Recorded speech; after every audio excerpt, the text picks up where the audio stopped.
Hi guys, welcome back to this place.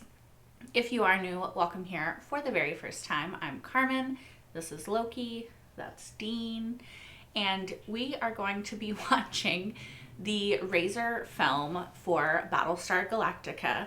Now, from what I remember people telling me many moons ago was that it's set sometime during season 2, but contains spoilers for season 3. And so I should watch it between seasons 3 and 4. But also, I think, correct me if I'm wrong, I mean, I'm sure the movie will already correct me, but I believe that it is about the Pegasus, right? And Kane and Jack and Garner and all of those people. Also, the cats there is a fly and they're obsessed with it. So that's why this face, you can't see Dean's face, but he's making the same face. And also it was on a light, so I'm very concerned. Anyway, yeah, I think that this is set or shows us what happened to the Pegasus, which we already kind of heard during the episodes that centered around the Pegasus first coming into the show, like mid-season 2. And I think it shows more in detail what happened there, which I personally am super excited about because I want to know how they turned so cold and like heartless, you know?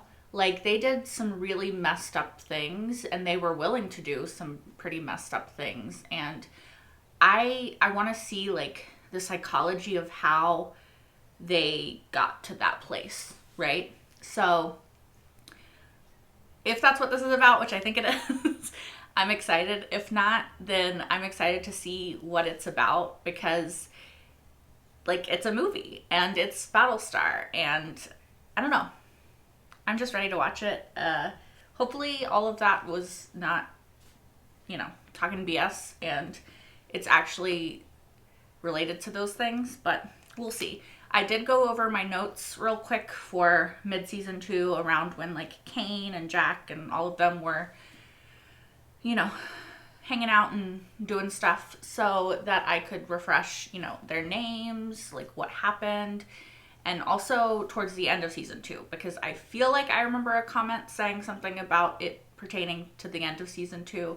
So roughly when Gaius was getting elected and they were discovering New Caprica, which feels like forever ago at this point, honestly. But yeah, anyway, I'm going to stop rambling. Let's get right into this and find out what happens. Commander Leodama. Oh, interesting. Okay. I didn't realize that it was a movie with like our people. I thought it would just be about the Pegasus. Okay. What is that? What drug is that? Then a whole series of increasingly negative reports from Fisk, then Garner, who demoted you to kitchen duty for persistent insubordinate behavior. Sounds like So Starbucks. The question is, who are you? She is probably just a traumatized person. Excuse me, could you please point me towards... Okay. Excuse me, could you please show me... All right. Why is everyone being a dick? Looking for the CIC? Yes. How did you know? Oh. You've got that new officer needing to report to her CO looked down cold.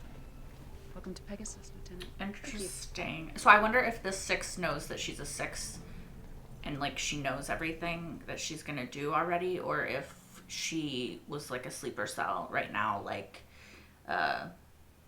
Sharon, So let me guess, you had your mother pull some strings, and she... My mother's dead, sir. She died of cancer. Yes, I know. I read the papers. And while I'm very sorry for your loss, you'd be well advised to make that the last time you attempt to play on my sympathies. I know, it's just like the tough love thing that some people do. It's just not my favorite. It's quite abrasive. Fear of the gods into everyone, does she? Oh fuck, was it her first day when the freaking thing happened? When the Battle of Caprica? I mean, she's probably shocked. She's probably in shock. Come on, soldier, get up. I understand it was probably necessary in that moment, but like I hate like the sound and the visceralness of.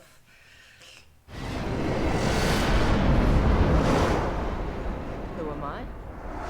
I'm a soldier. As for Fisk and Garner, neither of those men deserve my respect, so they didn't get it. She's not wrong. She's not wrong. You're a step up. That doesn't change the fact that you're an outsider who was brought in to clean up our mess. Or the impression that your daddy just gave you a Battlestar. Like he was tossing you the keys to a new car. Interesting with her like nepotism that she's also making, you know, that judgment. The nepotism involved in her getting on Pegasus. So how would you like to be my new XO? What? Sir? One thing I learned from my father before he tossed me the keys is that a commander needs a strong right arm. I also need to send a message to this crew that I respect Kane's legacy, even if the truth is that I don't. I'm no Kane, but I intend to give this crew their pride back. So I'll let you carry her torch. I love Lee so much. I'm sorry about the way I behaved when the nukes hit. I was scared. Actually, I was terrified. And I froze. That's normal. Not afraid anymore, are you, Lieutenant? No, sir. Good. You hold on to that anger and you keep it close. It'll stop you being afraid the next time and it'll tell you what you have to do.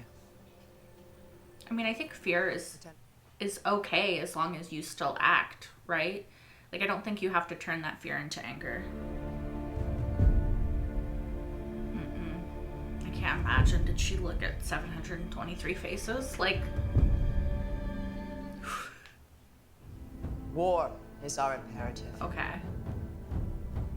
And if right now victory seems like an impossibility, then there is something else to reach for. What? Revenge? Revenge. Yeah. Okay. Payback. It makes me emotional, but it's just interesting. They went down such a different path than the Galactica. You know, they were like, we are the last of humanity. Like, we'll fight when we have to, but let's try to survive. And they, I mean, they had less people, but.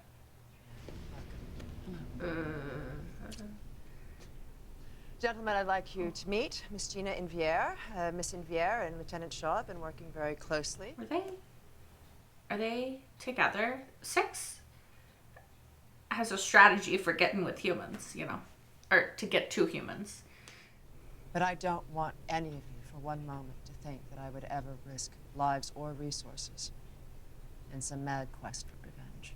Oh, this is interesting. She changed a lot in these 10 months. Well, we can speak to the Admiral about raising your security clearance. Here I thought we were being so discreet. No, literally not at all. Guess that's hard when you truly care for someone. Where was the discretion supposed to be? These ships, I can almost see them. There's something weird about them. What?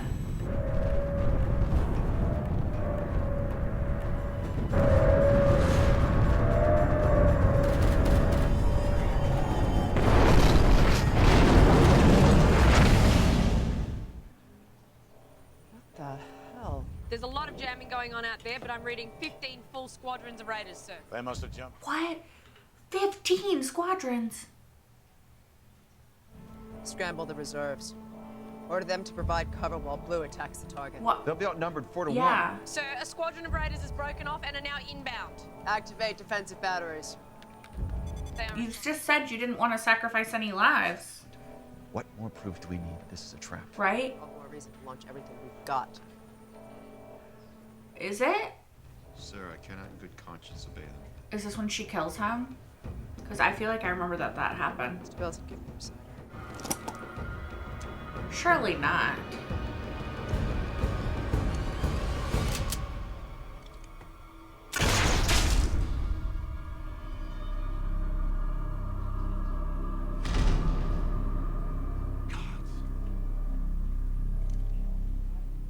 What the fuck? They're coming this way, killing everyone. Go to CIC, you'll be safe.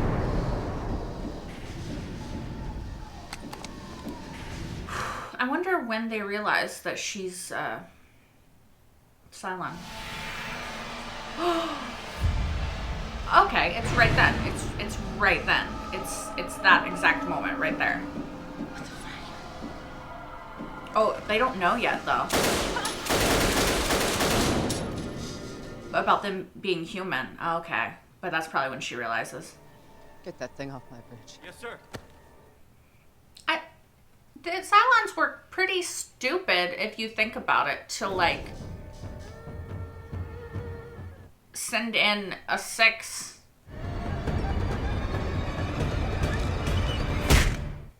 knowing that she was on board.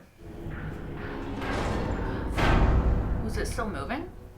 Why would the Cylons resurrect a machine that by their standards is hopelessly obsolete? Right. Maybe they didn't resurrect it. What happened then? Maybe they're out here all along. Oh. There were other hybrids created to control our base ships before the experiment was abandoned, but this one was the first. And some think it's still alive, protected by these guardians. And that it's still somehow seeking its own way to evolve. Wait, what was he remembering? Slash one flying toaster. All players, clear Columbia airspace. All players, get clear. Right tracking now. Oh no. Kirby's gone. Oh my God, Kirby's gone. How does he eject?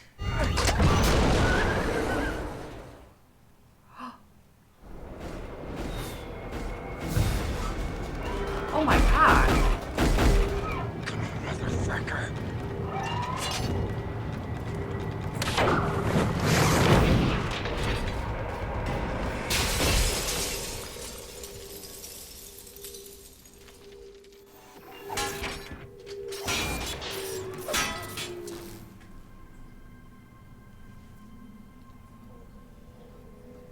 They were trying to figure out how to create the human Cylons, right?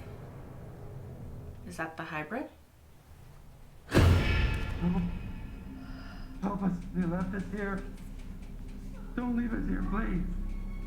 I'm gonna get you out of here. Who's in there? The place is starting to come apart. God. Oh, it's a ship.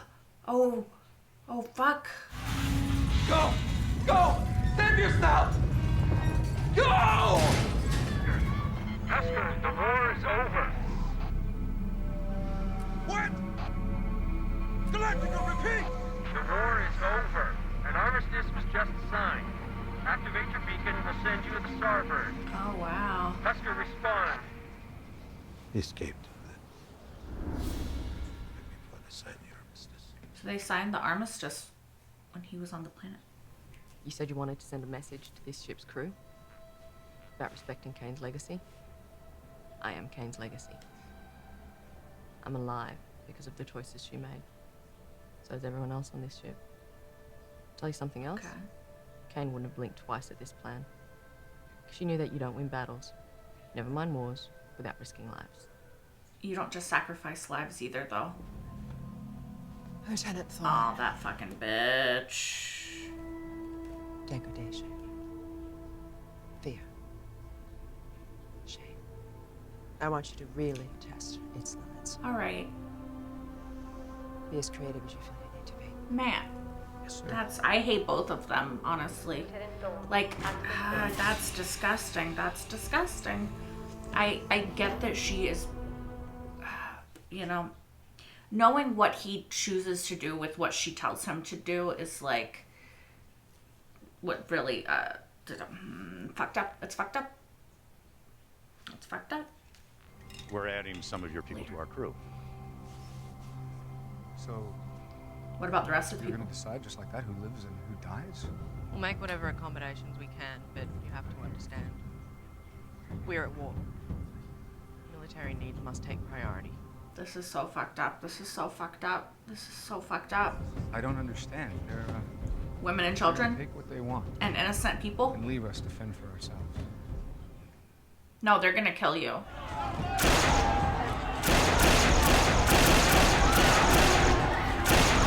Colonel Fish. access to Pegasus. It's so fucked up, you guys. I can't. That's so fucked up. It's so fucked up. What would be my motivation if you killed my family to help you? Just fucking kill me. Like, fuck you. I don't give a shit. Sometimes we have to leave people behind so that we can go on. Isn't that like against the code of the military? So that we can continue to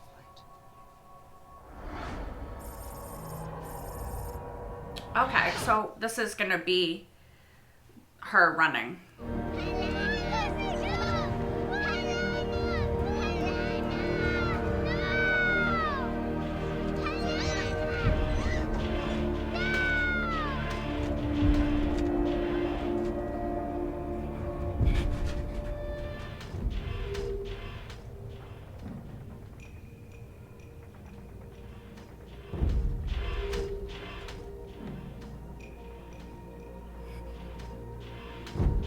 I mean, that's...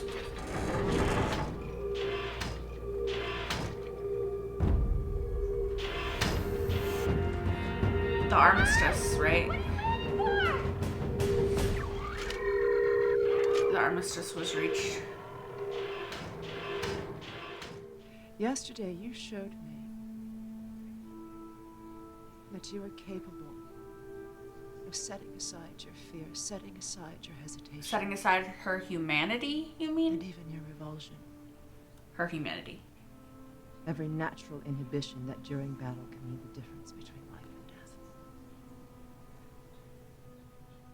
Like, I don't blame her for what she chose as a child, because she was a child. Like, you know, I can't blame her for leaving her sister.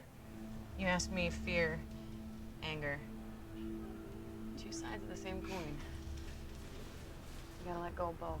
Yep. You wanna hand me that wrench? I think a certain amount of fear is okay. Like, it means that, you know, you still care enough to be scared. Right? I can see them all. The 7. Now 6 self-described machines who believe themselves without sin. But in time, it is sin that will consume them. Okay. They will know enmity, bitterness, the wrenching agony of the one splintering into many. One splinter. And then they will join the promised land, gathered on the wings of an angel.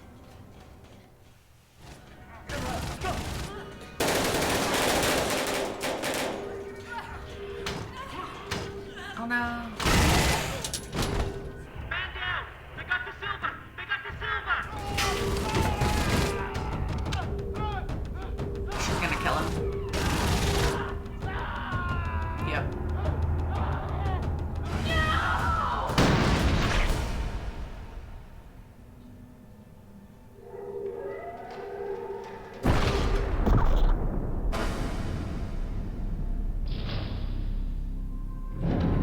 I knew she would die. Can't let him take any more prisoners, Captain. You saw what they were doing in there. Yeah, I saw. Open launch tube doors. Open launch tube doors. Lee, listen to your father. Belay that order. I'm not prepared to sacrifice any lives, not yet. Good. Can you rig a manual trigger? Yeah, she's gonna stay behind and do it. Do it. What the hell are you talking about? We are completing this mission. Am I clear, soldier? Yes, sir. She's gonna sacrifice herself. Come on, go, go, go! You two, Major, let's get... You too, Captain. Leave the nuke if you don't mind. It's been an honor, Captain. I think she was kind of ready, you know? She just seen too much shit.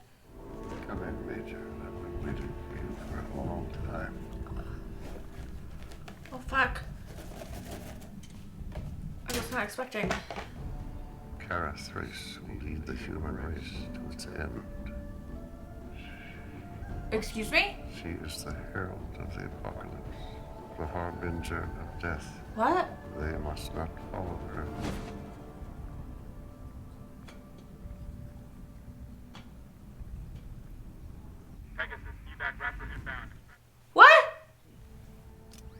All this has happened before. It will all happen again. And it will happen again.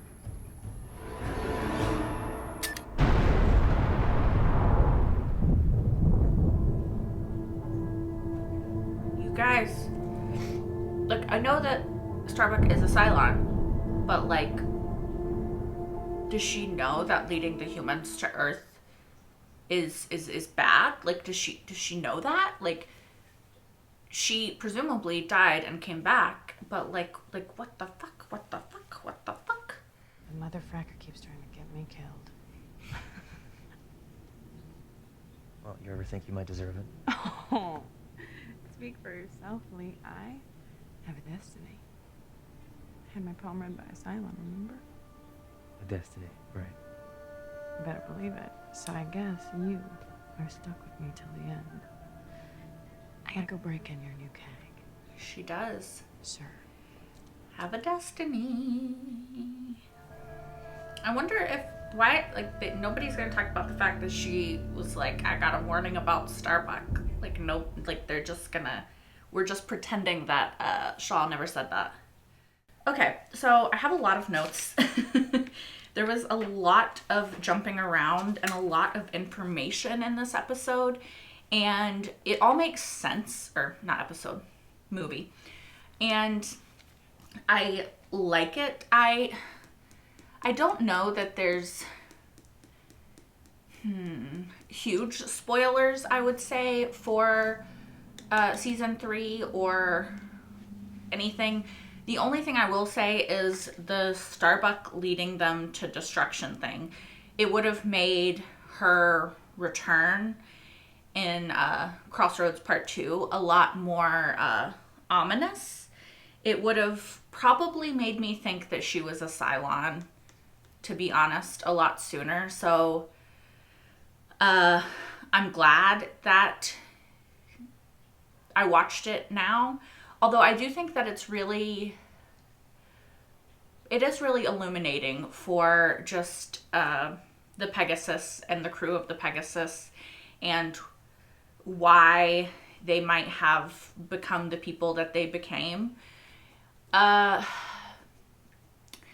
far as Kane, I still very much disagree with the choices that she made and the way that she chose to survive. I also think that seeing that it stemmed sort of from her childhood during the first Cylon War and being forced to leave her father behind and then voluntarily leaving her sister behind to survive completely fucked with her, right? I think that she realized what she was capable of and sort of decided that any life was worth sacrificing in order to survive, which it's hard to blame her for because she was a child when that happened, right? And like, I honestly, I don't blame her for leaving her sister behind and the fear and the terror of that moment. Like, I can't imagine being a child in a war zone. Unfortunately, you know, lots of people can and have been through that and are currently going through that. And it breaks my heart, and I'm not going to talk about that. But it breaks my heart for her that was her story and that's where her sort of resolve originated. I wish that during the 40 years since, during the armistice, during the peace, that she maybe could have gone to therapy or sought to absolve herself in some way of the choice that she made when she was a child and find a way to forgive herself for being a child and being scared and making that choice. I think that the worst decision that you made doesn't define you. I think that your worst instincts don't define you. They don't make you who you are. And I wish that she had sort of been able to realize that that one act didn't have to be her entire legacy, and that she didn't have to keep making those choices. So yeah, I don't blame her for the choice that she made with Lucy as a child. I do blame her for the choices that she then made as an adult, because she realized that she was capable of making them. I think that in her mind, she did the worst and hardest thing ever already, right? As a child, she realized that she was willing to sacrifice even those that she loved to survive. And so I think that now as an adult, she's like, if I'm willing to do that, then of course I'm going to be willing to sacrifice people that I care about, but aren't that close to me, in order to survive, right? She became a weapon, and weapons don't have feelings. And I definitely think that the betrayal of Six hardened her resolve. She already killed that one guy before she even learned about Six. So it wasn't the only thing that made her capable of that. But it's sort of interesting that her motto to me was that sometimes we have to leave people behind to survive, which again makes total sense in like what she went through as a child. Yet it seems to be at odds with like the military motto of like never leave a man behind. And so I just think that that's interesting that she would then, you know, go into the military. Like, it also makes total sense that she would, but yeah, I guess I was hoping that this episode would in some way absolve her of the choices that she made. Like, I was hoping that there would be an explanation, that I would see like something so traumatic during those moments after the Cylon invasion, that I would be like, yeah, I understand why you would choose to shoot somebody in cold blood and then choose to take from the civilians for yourself. You know, I was hoping that those would be able to be explained away, and I could sympathize with her and understand her and really connect to the choices that she made and like why she had to make those choices. I don't think that, for me personally, what I saw happen would justify those choices. And I also, as I always say, you guys, I understand that I am sitting here on a couch in a land that, like, I have never been a child during war and, like, been in that situation. I have not had my mind molded by the trauma of losing 700 and something people and then 800 and something people, and, like, knowing that as the person who runs this ship, it's my job to protect them. You know, I understand that I'm sitting here very far removed from the situation and judging it, and that honestly, in a very large extent, I have no right, because I have not been through that. However, you know, it's sort of like, I don't know, I think the show really likes to challenge morality and your idea of morality and like what we think and feel and how we react to situations. And it really, I think, in a lot of situations, tries to show us that there's no right or wrong way to deal with like an onslaught of trauma, and that people are a culmination of the things that happen to them, and their choices and actions are always a culmination of our experiences in life and just how we cope, right? And I think that Kane's way of coping by just shutting off emotions and giving in to revenge and giving in to anger, and, you know, like, we might not survive, but like, we're really gonna fuck up the the opponent. Like, I think that it's a very understandable mentality, again, especially when that was her experience as a child. However, it allows me to understand why she would make the choices that she would make. I don't think it absolves her of the destruction and death that she caused. Yeah, that's just sort of my opinion. I think that, I don't know. Like I said, I can understand, you know, from my own limited perspective, how she would, you know, as a child of war, come to view life and sacrifice and herself a certain way.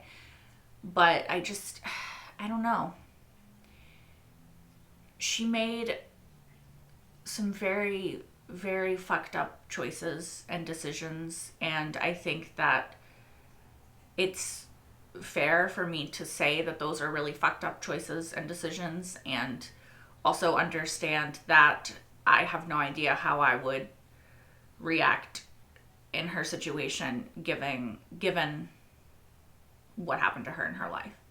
You know, like, I always say, like, it's easy for me to, or any of us, to say, like, this is the choice I would make in that situation, but we don't know. We've not been in that situation, you know? So, yeah. So at first I was confused because Lee's speech was saying, like, 8 months ago, and then it was saying this is 10 months ago. So I was a little confused as to, like, where the timeline of situations and events and everything. But I think I understand now. Like, it's like the beginning is the 10 months ago is the day of the invasion, and then everything else is, like, later, after Lee was named commander of the Pegasus. And then there's also the flashback with Adama, where he sort of knew the hybrid. And it's also really interesting that there's that hybrid, and then there's also the other hybrid. And I thought at first they were talking about the hybrid that Gaius talked to, and that, like, they, like, that is the hybrid with the ship that, like, tells that, like, helps them navigate and stuff like that. But this was a completely different hybrid. And I might have to go back and listen to everything he said with, like, subtitles, because I feel like there was a few things that I missed when he was first talking, and then, like, all of the action was happening. But of course, we have to talk about the whole Starbuck of it all, right? So he said that Starbuck would lead humanity to destruction. He would lead them to the apocalypse, or she would lead them to their apocalypse, right? So I am, like, so confused because, like, I know Starbuck is a Cylon. Like, there's not really another explanation as far as I am aware at the current moment. She's one of the final 5, along with, I think, Tyrell and Ty and Anders and Tori, I believe I was told her name is. So, like, that's interesting. And it is interesting. Somebody also pointed out, like, Tori, and then it's Samuel, like, T. Anders, and then it's Ty, and then it's Tyrell, and then Starbuck is Kara Thrace. So, like, they all have T names, which is probably a hint that I just completely missed the entire time. Because, like, why would I put that together? Anyway, sorry. So I know Starbuck is a Cylon, but for some reason in my mind, I'm like, even though she knows she's a Cylon and she's one of the final 5, like, she's still on humanity's side. Like, I don't know why, but, like, my heart and my mind are convinced of that, and it makes no sense. But I'm also still, like, in my mind, I'm like, Ty and Tyrell and Tori and Sam Anders, like, they're all gonna be, like, on humanity's side as well. Like, why? I don't know. Because, like, once they find out they're Cylons, is there any reason for them to be like, no, but humanity? Probably not, but in my mind, again, like, we've seen them fighting for humanity for so long that I have a hard time believing that they're gonna fight for, like, the Cylons. Even though they're Cylons. I think it's also really interesting that some of the biggest proponents for, like, anti-Cylonism or anti-Cylon sentiment are themselves Cylons now. I mean, they always were, but, like, we find out. Anyway, sorry. I'm going off track. What the fuck does that mean? That car is going to lead them to, like, destruction in the apocalypse? Because, look, here's the thing.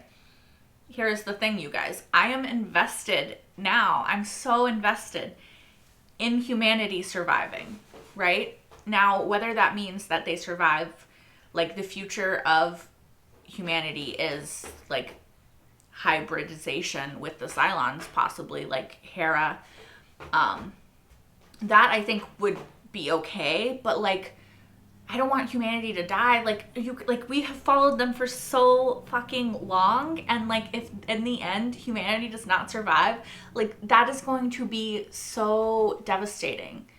You know, like, we have seen them go through so much shit, and, like, the end game has to be the survival of humanity, right? Like, right? Like, I don't even know. It just, I feel like it has to be. Let me see what else I need to say. Also, I don't know if we knew this before and I just forgot, because it has been, like, at least half a year since I saw roughly when season 2 episodes of Pegasus were. But, so we discovered, again, maybe for the second time, that the Pegasus's system was down for repair. I think that they did tell us that at the time, and I'm just now remembering, but it makes sense that that's how they survived, because as we know, the Battlestar, or the Galactica, the Galactica was offline. Like, they weren't attached to the network, which is how they survived. Thank goodness that Adama was, like, weird about attaching the Galactica to the network. You know. Also, something that I think is really interesting is Six and Kane and their relationship. Like, I wonder what it is about Six that, like, in order to develop relationships with people, she, like, immediately is like, I'm gonna make them fall in love with me. You know? Like, I don't know why. I just think that it's so funny that, like, that's kind of Six's go-to. Like, no matter what Six it is, she's like, you gonna fall in love with me. You know?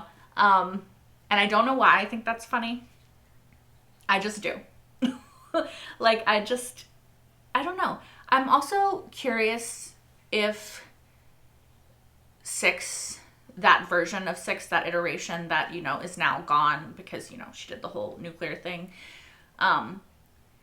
after being severely tortured, I'm curious what, like, legitimate feelings she may have had for Kane, because the Sixes that we know all are quite emotional, and they do kind of legitimately fall in love. So I wonder if it's not necessarily Six, like, going in, like, I'm gonna make you fall in love with me, bitch. As much as it's Six going and trying to, like, form some sort of relationship that she can then manipulate, and then herself falling for the person, you know? Because we saw it with Caprica 6 and Gaius. We saw it with this 6 and Kane. So I'm just curious if it's, like, a strategic thing of, like, I'll get you to, like, let your walls down by making you fall in love with me.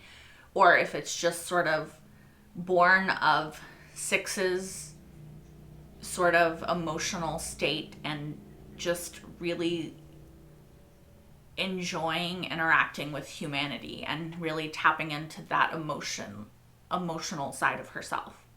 Do you know what I mean? I mean, look, I think most of us would fall in love with Six if she was like hitting on us and stuff. Like I, even if she's just talking to you as a friend, like I kind of thought that Shaw was going to fall in love with her too. Like I cannot blame Gaius. I cannot blame Kane. I can't blame anyone. I'd be right there with them. But I'm just curious if that's like the intention. I'm not sure I understand. It's okay. You don't have to understand, Siri. I'm not sure if it's like the intention or if it's just like a side effect of Six just being one, gorgeous, and two, like very affable. I also think it's really interesting that Kane specifically set up the thing to risk lives because they were severely outnumbered, and then later was like, or she didn't know they were outnumbered yet, but she specifically set up the mission and like in the intercom in the beginning was like, we're like revenge, we're gonna sacrifice anybody, like this is our goal, like we're just gonna take out as many of them as we can and like fuck it, because we have no chance of actually surviving, so like we're gonna take as many of them with us as we die, kind of. And then in the little, I want to say small council meeting, but like the little session with like Fisk and Six and Shaw and whoever else, the guy whose name I can't remember, James, the one that she killed, she's like, no, I don't want to actually risk anybody's lives, like I was just saying what needed to be said at the time, like that's not what I'm about.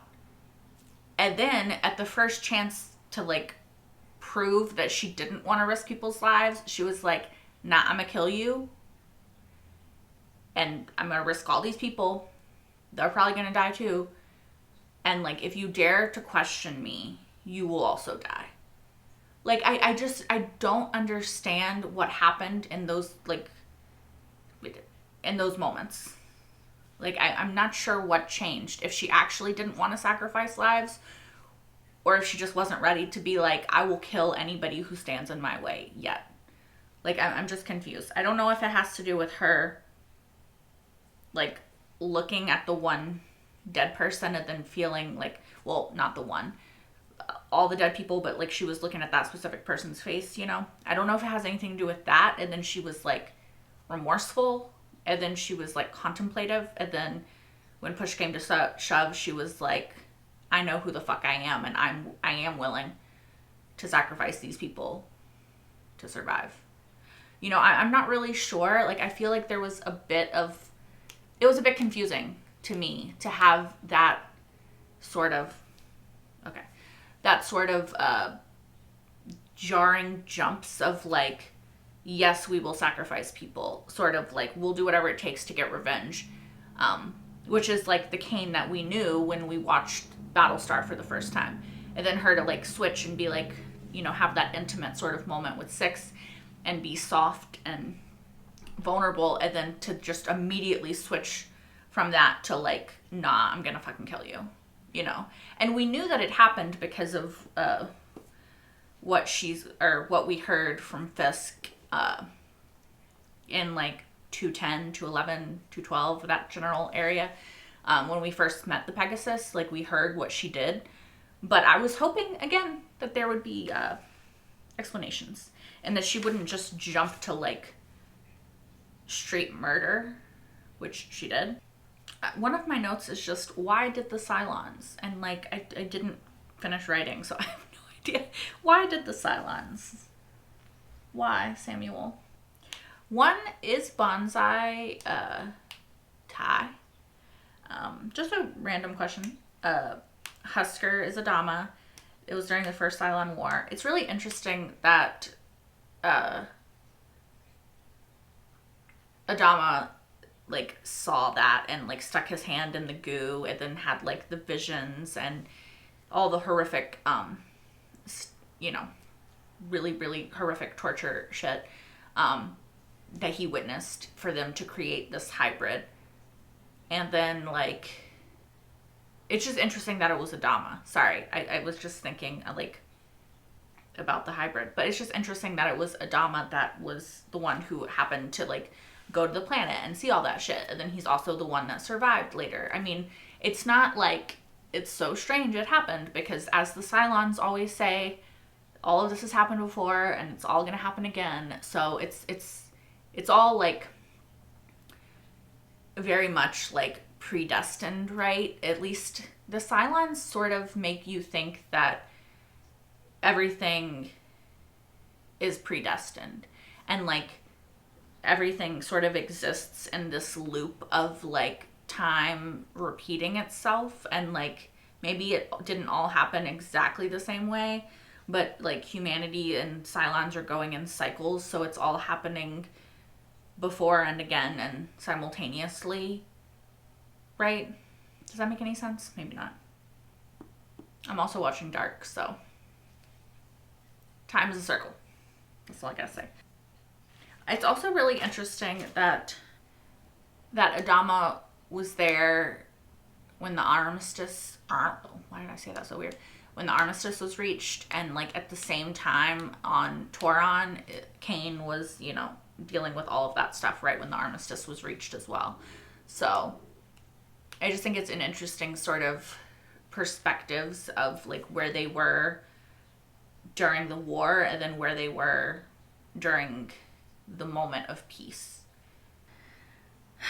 I feel really bad for Shaw, and I honestly really felt for her character. I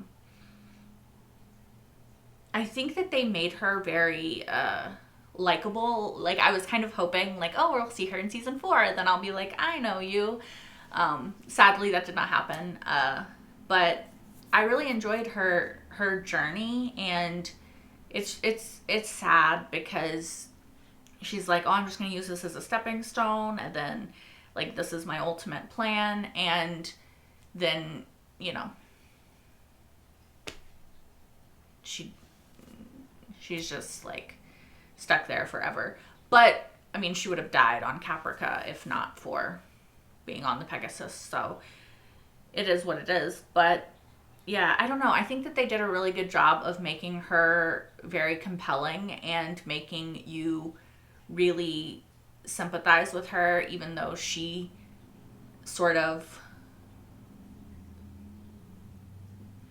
listened to Kane a little bit too much and sort of was willing to also perpetuate the evil, in my opinion, in order to survive, right? But again, I think that like it's all perspective, because Gaius also was willing to sacrifice people. He might not have been like the one with a gun in his hand shooting them, but he was willing to sacrifice people to survive, you know, and we sympathize with him. We understand his plight. We get why he would be willing to do that.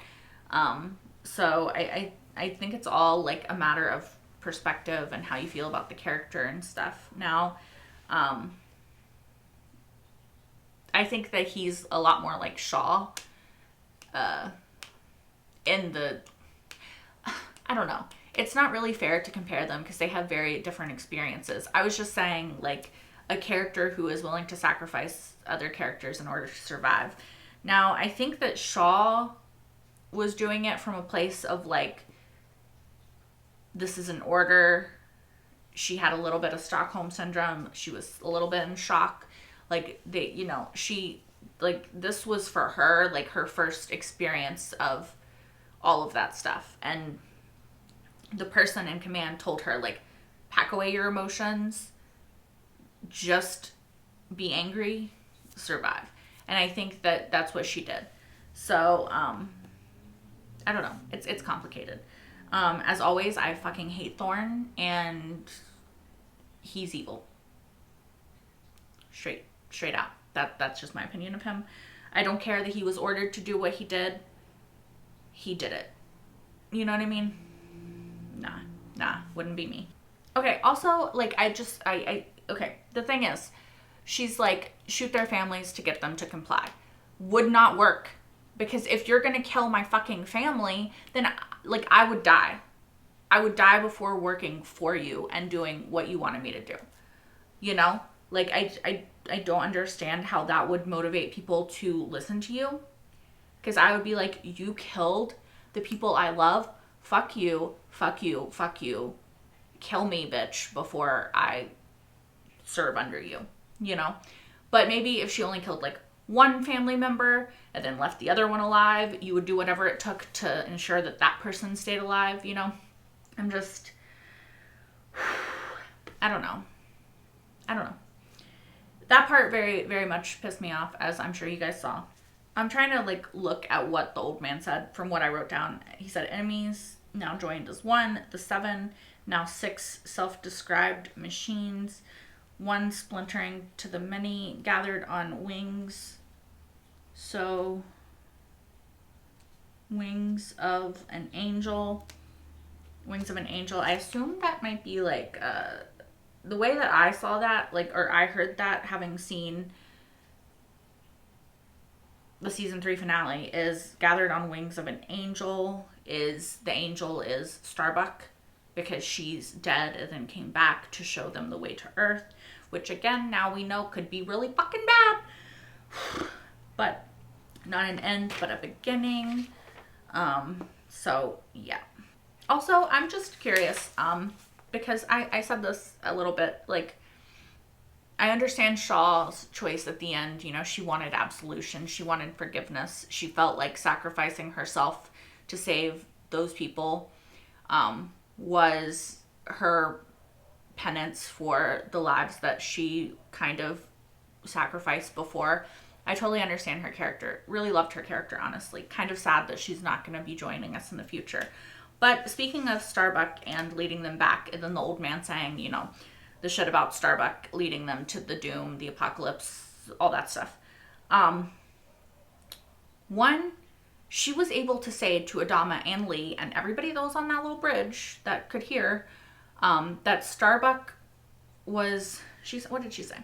Hold on. I'm going to go back because I don't want to get it wrong, but I feel like what she said was enough that you would be like, what the fuck? You know what I mean? Like, you would question. You would have some questions. Okay. She said, I gotta warn you, it's Captain Thrace. So, like,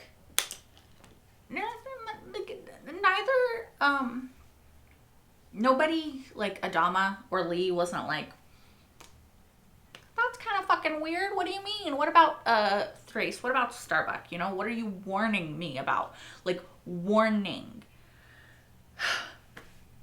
You know, maybe they just chalked it up to, like, I let Captain Thrace survive, like, did it instead of myself. Like, I don't know what they chalked it up to, but I'm just, like, I would be, like, at least a little tiny bit sus of, like, Starbuck going forward if I'm Lee, and I get that warning, and then she comes back and she wasn't supposed to. You know? Like, I would be, like, a little sus. Right? You would be a little sus. You would be a little sus. I would be a little sus. Also, I want to say, sorry, I'm almost done harassing you guys by talking.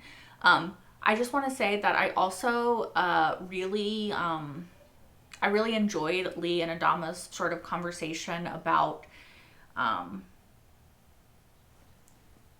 just what the choices they've made, the choice that Kane made, the choice that Shaw made, and like how they are different and how they faced different things and they don't know what choices they would make given X, Y, and Z situation. Like, Lee was about to make a choice that I think he would have regretted. And Adama kind of told him that, and he tried to stop him. And I like that Adama sort of acknowledged that he might make more questionable choices if he didn't have to look Lee in the eye and justify those choices to this person that he loves and wants to be a good person for, right? So I really liked that, and I like this idea that sort of, if you think about it, and I'm just thinking about it now, but this idea that family and like the people you love are what keep you human and what keep you making choices that are good and moral, right? Because with Kane, if you want to look at it this way, with Kane, that's the difference. there's nobody that she loves, that she cares about as much as Adama cares about his son, that is looking at her and judging her or having thoughts and opinions about the choices that she makes. There's nobody that she has to be good for. There's nobody. There's nobody that is keeping her human. There's nobody that is keeping her moral and keeping that in check. There's nobody she has to answer to in the same way that Adama feels he has to answer to Lee, right? So I kind of think that that's actually really interesting, and I didn't think about it till now, but this episode could be saying, like, it's the people that we love that keep us human and that keep us making the choices that keep us human, right? So I really like that sort of aspect of that scene and that moment. And I think it's also interesting that Adama's like, you know, I personally can't judge her for the choices that she made, because it's not my place. I can't say what choices I would make. It's kind of up to history to judge her. I do think it's also really interesting, though, that he's like, I can't judge her. It's not my place. It's up to history to judge her. And they'll judge her based off of our accounts that we write, right? And then, of course, I can't help but think, like I mentioned during the episode, like, history is written by the victors, you know? So every account that we know, that we take into account of history, is written by the people who won and is inherently biased and skewed because of that perspective, you know? So I think it's really interesting to sort of bring that idea into question of, like, a reliable narrator and the way that history speaks about people and the way that that is so dependent, or judges people, and the way that that's so dependent upon the people who are recording history. I don't know. I thought it was interesting. Anyway, I think that I have rambled at you guys for far too long. I really loved this episode, or not episode, movie. I really loved this movie and this story and how it is connecting what we know and what we didn't know, and how it's bringing it all together to make us ask those questions about morality and people and just, you know, what all of us are capable of. And at the end of the day, I disagree with a lot of decisions that people in the Pegasus made, you know, Fisk, Later, Garner, Thorne, Kane, Shaw even, you know, like I disagree with them, but I really like having this episode to sort of give us a chance to better understand the horrific trauma that these people went through. Like I said, you know, I might disagree with Kane, but she's been at war and making decisions since she was a kid. And that's 100% going to affect the way that your brain develops. That's 100% going to affect the way that you see the world and the people around you and yourself. And so, like, there's definitely moments I disagree with what she did, but it's hard to completely condemn her because of the real shit show that her life was, you know? Anyway, sorry, I am rambling far too much. Thank you guys so much for watching. As always, if you want, you can watch Season 4, Episode 1 right now over on Patreon if you're watching this on YouTube, as well as my entire full-length reaction to this movie and all the episodes of Battlestar prior to this, including the miniseries and the Resistance webisodes, like everything. It's on Patreon, so if you're interested, go and find that, and yeah, I'll see you there. Until next time. Bye, guys.